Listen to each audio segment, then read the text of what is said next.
Welcome to the Living Joyfully podcast, where we talk about the intricacies of being in relationship with the people in our lives.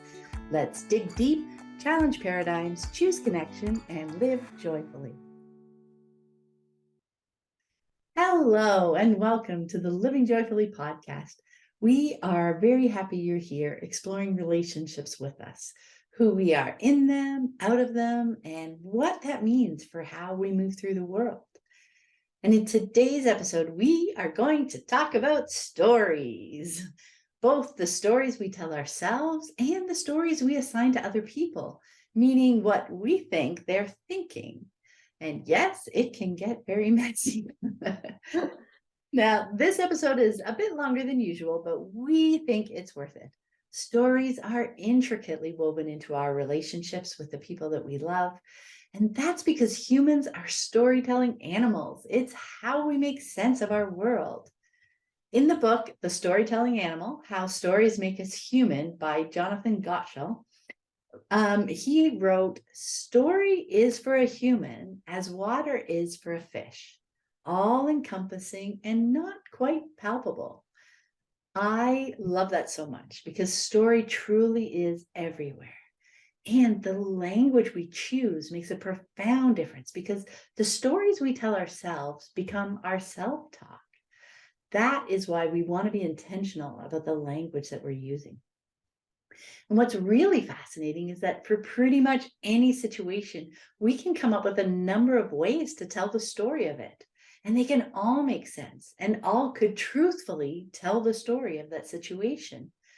And the thing to realize is we get to choose which one resonates most and feels better to us, which then informs our actions moving forward, which calls back to our conversation in episode 7 about how every moment is a choice. Stories and choice are woven together so well, aren't they? Oh my gosh, so much. For me, truly understanding the role of story has been so pivotal. That awareness allowed me to step back and observe. So, where's the story coming from? Does it feel real to me and who I am in this moment? Is it serving me?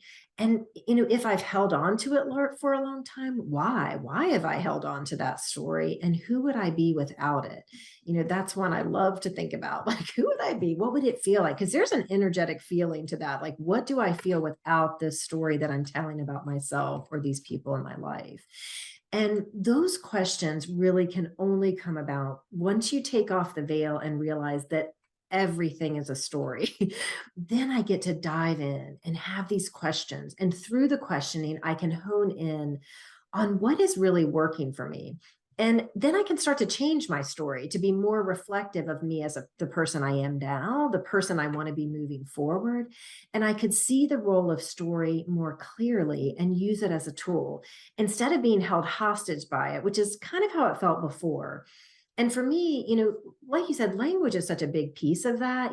I try to be so intentional about my language that I use. And it's whether that's whether I'm defining some kind of big event or a very simple task in front of me, because in that language is choice. I'm developing the story that informs my day and tells others who I am. And so that piece is so critical to me, just seeing it for what it is. And then how do I want to create my narrative? What language do I want to use to describe it? It's just those pieces are just, I don't know, I like thinking about it. Yeah, and once you see the scope of it, right, it's incredible because it's not only the stories that we're telling ourselves, but it's understanding that the stories we're telling others about ourselves and about our lives is the picture that they're going to draw from. That's where they're going to meet us. So, first, let's look at our self talk, at our inner voice. Sometimes we don't think we have control over our self talk, right? It just appears in our head, the words over and over and over when we're spiraling over something, right? But we truly can change that over time as we make intentional changes to the language that we use and the stories we tell ourselves. It is worth taking the time to listen to our self talk a bit more objectively, to just ask ourselves, is this a helpful story for me? Right. Because we have the self-talk, right? And we don't think we can change it. I think that's kind of something I believed when I was younger. Like, this is just, I don't know, like this, it's hard to change, or we're given this story that it's hard. But I think we may assign it more importance than perhaps serves us. So I love the idea of really diving into that, because self-talk is just an aspect of our story. It's no different, it's no more powerful, and it's not this boogeyman that it's kind of made out to be. And sometimes our self-talk is the stories that have been handed to us, perhaps by our parents or past relationships. And what's so important there is to realize that the stories they told, even if the story is about us, is their story. It's not ours, and we don't have to take it in and own it. It's about them, where they were at the time, the stories that perhaps they were handed. And so that's the thing, right? We can just keep continuing to hand down these same stories, or we can take control of our own narrative. We can look at who we really are and what's actually in front of us, and then write a story that lifts us up, because that helps us be the person that we want to be. And it will inform our next steps in a given situation. And I think that's what's so important about it. That's how insidious stories are. When we carry these stories from someone else, they change our energy, and then they inform our next steps, and it keeps us on this same narrow path. But at any moment, we can take back the reins. We can examine the stories that we're clinging to, and we can make choices, because yes, Pam, it's always about choices with me. We're going to keep. Yes, definitely. And I love the point about realizing that the stories other people are telling about us, especially the stories we grew up with, are just somebody else's perspective. It's their story. So maybe we've absorbed the story that we're too sensitive, or we're scared to try new things, or we're very shy. That isn't our story. It's their story about us. And we get to choose our own story. Speaking of, it's also helpful to realize that goes both ways. So, for example, take a moment to consider the stories we're telling our partner about our day. Maybe we're more likely to take it as an opportunity to vent. I'm so tired, or so many things went wrong today. Is that what I want to convey? What will their view of my day look like from my story? Maybe that I'm so tired because I was busy having fun playing with the kids, or deep in the flow of working on a favorite project, or knocking a bunch of those tasks off my to-do list. Maybe more things than usual went wrong today precisely because I was working a to-do list that was filled with those iffy jobs, and I got them done in the end. But how will they see my day through my venting words? Probably not as the ultimately satisfying day that I saw. So, understanding that the stories I tell, big and small, live on in the world reminds me to be more intentional. Now, that doesn't mean not venting, but maybe prefacing it with a quick qualifier. Like, my day was great. I just want to vent about a couple of things. It means considering who I'm speaking with and choosing my language to better convey the meaning of my story. Is what I'm saying true? Is it how I want to be seen by others? What do I need or want from the conversation? Because stories are the lifeblood of communication. Yes. And I think it's interesting too, like, what do I want, thinking about that, what do I want to get from this story? Because, if we do come at our partner with like all the things that have happened in the day, and then they come back trying to solve things, and really we're like, wait a minute, it's just a story we're telling about, we had these tough things, so keep all that in mind. It's the lifeblood of communication. I don't think that's an overstatement. I think that's really so true. And so, keeping in mind that others will see our story through their lens, what they know, and that's okay. Understanding that helps us put their comments or reactions into perspective as well. Back to everyone is different. We see and experience the world differently. Yes, and that is absolutely a wonderful thing. We have control over our stories and what pieces we choose to share and how we choose to share it. Understanding that other people come to conversations with their lens too. So, not expecting them to fully understand what it looks like through our eyes, and not even expecting them to even be curious to understand. We can't control where they are on their journey. Now, I also want to talk about the stories that we assign to other people because so often we tend to assume the worst story. For myself and many others that I've spoken with, when we're feeling disconnected from someone or they react negatively to something we've said or done, the story we immediately tell ourselves is that we did something wrong. But often that really isn't true. It's so helpful to remember that when we're thinking about what someone else is thinking, that is a story that we're making up. No matter how well we know them, we still don't know for sure. So don't assume that the first story that we jump to is the same story that they see, right? Yes, I mean, so often we find ourselves putting words into people's heads, and we will actually play out the scenarios till the end without the other person involved at all. They're upset with me. I did something wrong. They don't like what I'm doing, whatever the words were saying. Even they're trying to hurt me. Their actions are intentional towards me. So often we get that very wrong. We really don't know what's happening in another person's head. I have a friend that will honestly just create entire movies. And the challenge with that is it doesn't leave room for anything else. Once you've created a story for someone, you start acting from that place with that energy. So have you ever had one of those dreams where it's so real? Your partner has done something terrible and really upset you, and you wake up and you're still super mad. And you're going like, what is happening? I just woke up. I don't know what you're talking about. But it's the same. When we create a story, we can buy into that energy and bring that energy to the person, and they have no idea where it's coming from. But instead, if we can first assume positive intent, second, we can ask questions and leave space and remain open, then the person's free to share what they're actually feeling. And so often it does not come close to the stories that we're making up. So I have a friend, and a while back she shared a story, and she didn't share it as a story, she shared it as a fact. She said that her husband didn't find her attractive, and she said he actively avoids even touching me when we walk each other past each other in the hall. And I was like, oh wow, have you talked to him about that? And she was like, well, no.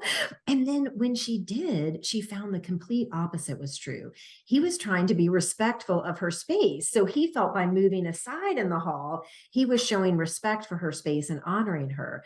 And so then they had this conversation around what would feel good to each other, and how do they want to move forward. And it's very different now.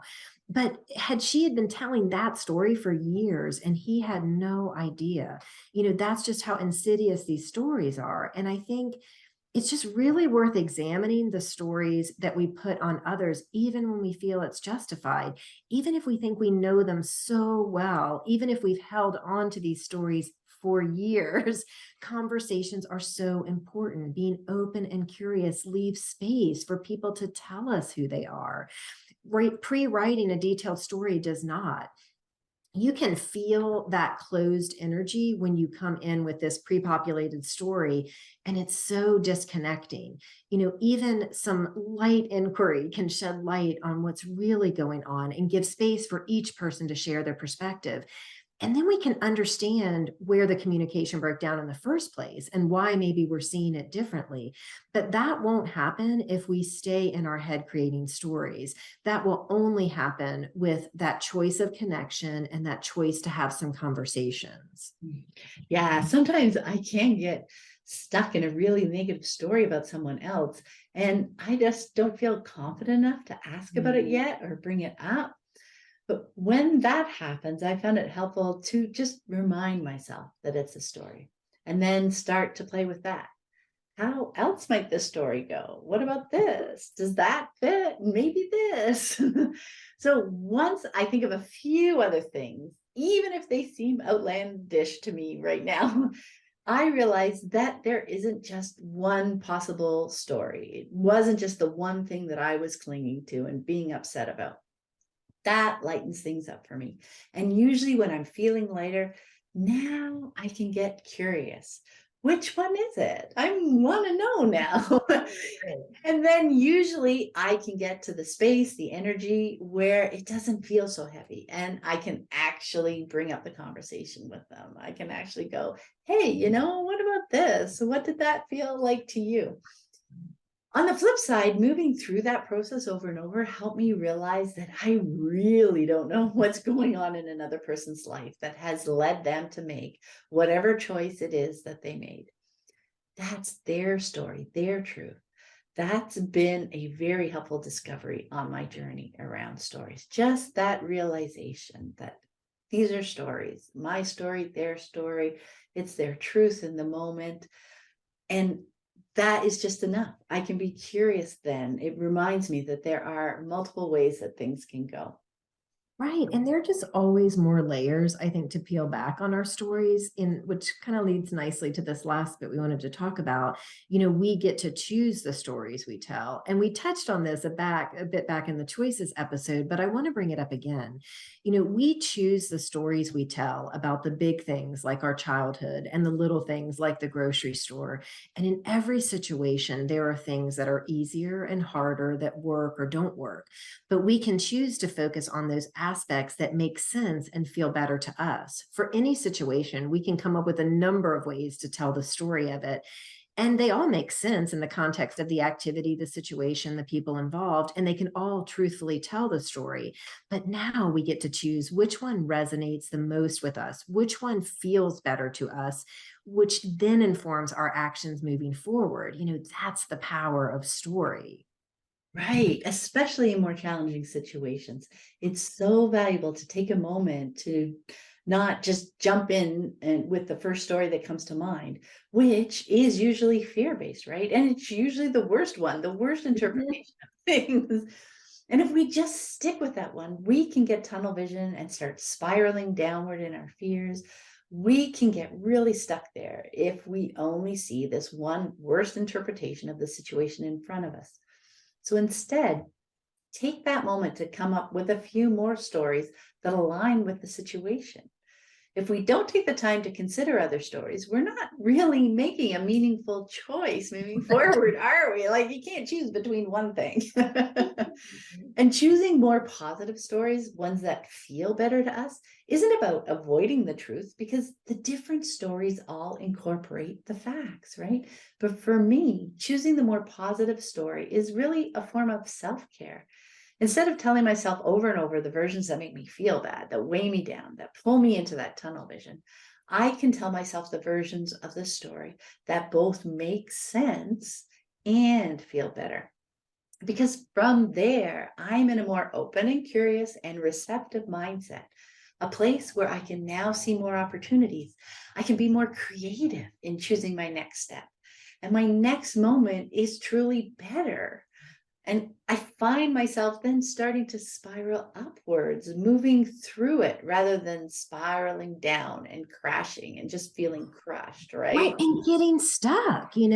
So my oldest daughter and I talk about this so many times over the years because she is a master storyteller. And I mean, it's a gift. It is a gift that she has, and it is amazing.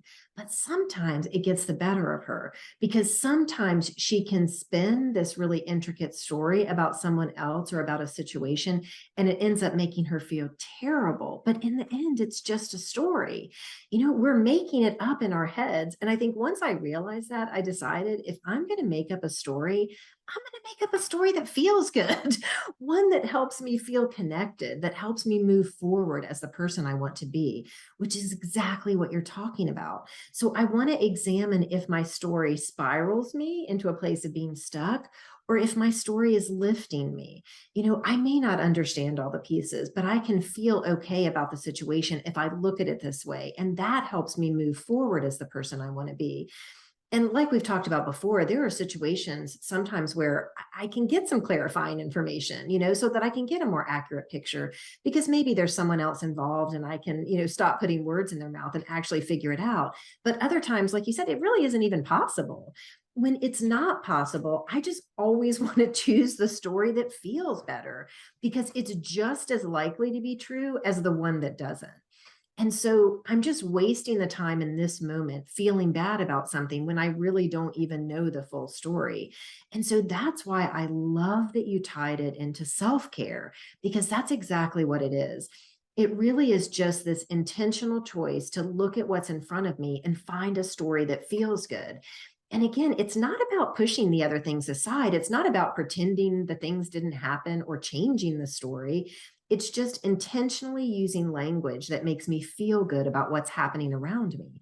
So for me, if it's a particularly challenging or difficult situation, it's not about pretending that the difficult situation didn't happen, but I look for how have I moved through it? Look at the amazing support I've received from the people around me. Look at how loved I am because they've helped me through this situation. Look at what I've learned about myself from it. Excuse me, whatever the situation, I can always find a way to frame it, to use what can be challenging situation to make myself feel better and to move forward from there. And so that's also an empowerment piece, right? Knowing that I can turn these situations that could completely derail me into situations that just boost me forward and allow me to be around the people that I love and to connect with the people that lift me up. Yes. And another layer that I think would be helpful for people to peel back, and I am still peeling this layer back, but why is our tendency to take on that weight? Why does it feel like the more positive spin or the silver lining is a cheat? 'Cause it really is not. And we can do that work to peel back those layers and to realize that these are all stories. They are all versions of the truth. They could absolutely all be true, right? Right. And I think this part is related to the stories handed to us by society. Things like life is suffering, only hard work pays off, relationships are hard.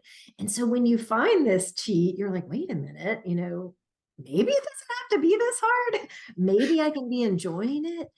But then you might try to stop yourself, like, I don't know, is that a what? But we've been told forever, But no, set that aside because we don't have to make situations more difficult. There's going to be plenty of things in life to work through.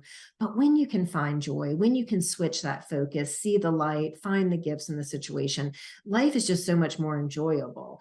But we do have to shed some of those stories from society, some of those stories from even other people in our lives in order to create what feels good for us. Yeah, I love that. I mean, life is hard. Don't we hear that story all the time? But then if we tell a different story, the reaction can often be like, well, you're a Pollyanna. You're not seeing the truth. Another story, right? Yeah. It is just so useful to work through all of that. Now, you and I have both heard, you guys are always so positive. And people think it's weird at first, which is okay because it's part of the process of peeling back those layers and understanding that our stories are ours to tell. And there's more than one way to tell the story. We don't always have to take the negative life is hard bent on it, right? Right. And the reason I'm telling this story is for me. It's not to put on a show or make anything look different for somebody else from the outside. It's because it helps me be the person I want to be. It helps me in my relationships. I remember one time somebody said to me, I get it now. I get that you're not just a Pollyanna about life. It's that it helps you have these relationships. It helps you move through these situations. And I'm like, yes, that's absolutely it.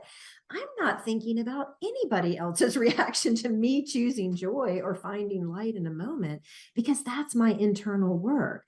Now I'm understanding that it can come across that way as people are listening to it, but I'm like, oh, no, no, no, this is just a tool. It's a tool that helps me connect with people. It helps me move through my days in a way that feels better to me. And it's just a choice. And I think if somebody wants to play around with it, they can see how it feels for them too. Exactly, exactly. And I find it helps me be more creative. It helps me come up with more possibilities. And that's the thing. You can try it out for a while and you see how it goes. And I do suspect you'll start to see things that wouldn't have happened in the other mindset. Yeah, it's really true. And I do think it's so interesting. And we definitely get feedback about that. I mean, I definitely get that. Ah, you're always looking on the bright side. And I'm like, I feel all the things, but it's just, again, that those stories we create, it impacts how we move forward. It impacts how we see all the things around us. So let's talk about some questions you might want to ponder for this week as you explore the idea of stories. First, what story are you holding on to about yourself, your partner, and your family? And that's a lot. So that one may take a few minutes because we have stories that have been handed to us from childhood and on. So, there's a lot of stories there. Where are the stories coming from? From your parents during childhood, from outside voices of society, somewhere else? Identifying where, I think, is so key to realizing and taking your power back there, to realizing like, I don't need to own their story. That story is not about me at all. And so do you see the story in your self-talk? And how else might you tell that story? And so self-talk, again, it's kind of this bugaboo that how do we change it? But I think the first step, don't you think, is just identifying it, just recognizing it as a story? Yes, recognizing it as a story. And like in the previous question, where did that story come from? Like, is it really my story, or is it something that I've absorbed over the years? It's someone else's view that I've adopted. Because though they can really feel like, that's our story, that's our self-talk, because we should be more productive, we should be efficient, I should be able to do this quickly, or I shouldn't be so sensitive. Like, there's just so many stories that we've absorbed over time that are really somebody else's view. And to check in and start asking ourselves and see, well, does that make sense to me? Do I feel sensitive all the time? What's wrong with being sensitive? Like, there are just so many questions and layers. And I love, who would I be without that story? So feel that, like, who would I be without telling that story about I'm so sensitive, or I can't get anything done, or whatever the thing is that people have handed to us. So yeah, so interesting. And finally, how does it feel to realize that you get to craft your own story? And so I think that may take a minute, because it's just realizing like, okay, do I get to write it? Because I think, again, some people think it's a cheat, but it's like, no, you really do. You really get to pick the things that you like and craft that as your own personal story. Even when there's tragedy, even when there's, bad things that have happened, there's things to look at that we can just say, yeah, but this is who I want to be. And this is how I went through those tough times. And this is what was surrounding me during that. And so that we can hold on to that part of the story as well. Yeah. And I think that's one of the big things that I want to share with people, is that these are true moments. This isn't stuff that we're making up. We're not saying, ignore all this hard stuff that's going on around you. It's, as you said, a tool that can be helpful in moving through those seasons, moving through those emergency moments, like all those pieces. It just, for me, it is so incredibly helpful for me to move out of that kind of fight or flight tunnel, which can be super helpful in the moment. Right. Get stuck there so easily, right? This is a tool that really helps me move through that. And I just find it's become such a useful tool, because I know I'm more creative on the other side. I move through things with more grace and, just more compassion and kindness for other people that are involved, when I can help myself with this tool move beyond that tunnel vision and that whole fight, flight, just emergency response, right? To when things go wrong. Yeah, that's to me. Fun to see what people bring up about stories. So thank you so much for listening, and we hope to see you next time. So take care. Bye-bye. Bye, everyone. Thanks so much for listening. We really appreciate you being here with us as we explore ways to improve our relationships and understand ourselves better. You can find us on Instagram at Living Joyfully Podcast, and join us next week as we dig deep, challenge paradigms, choose connection, and live joyfully.